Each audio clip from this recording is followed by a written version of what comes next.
Tomorrow's never promised, but now is the time for hopes arising.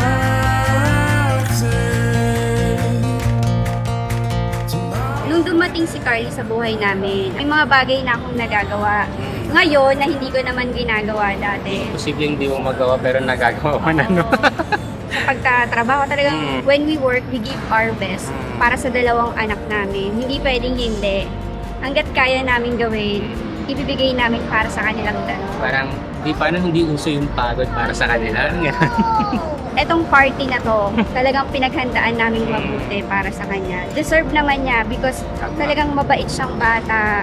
Aside doon, binibigay naman yung best niya sa pag-aaral niya. Kaya talagang super deserve niya talaga, no? Yes.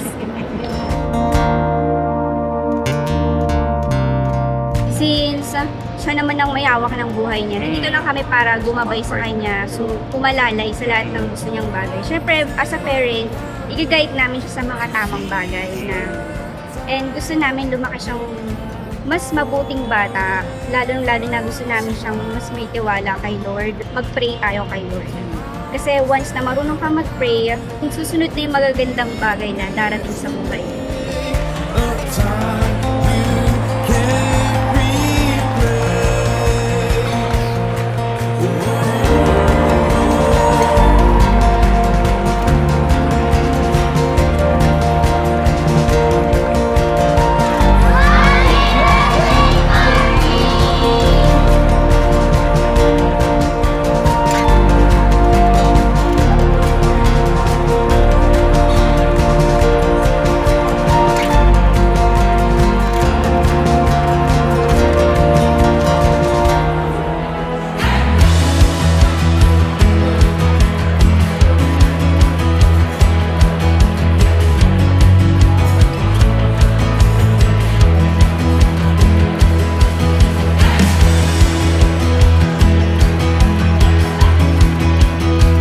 Gagawin namin lahat ng Kaya makakaya namin. Hanggat kaya namin, ibibigay namin yung best namin para sa kanilang dalawa.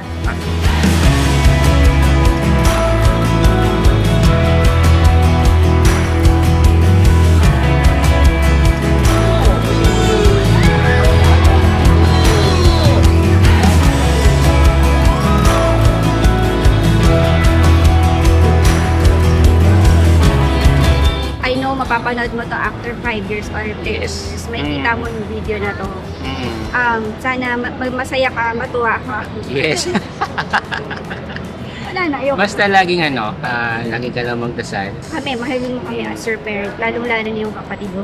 Yes. Ibigay mo yung respeto mo lagi sa mga matatanda. Yung dalawa lang, di naman magtutulungan. Kay mama, kay lolo, sa mga lolo mo, sa mga tita and titos. Tama. Happy birthday, Carly! I love you!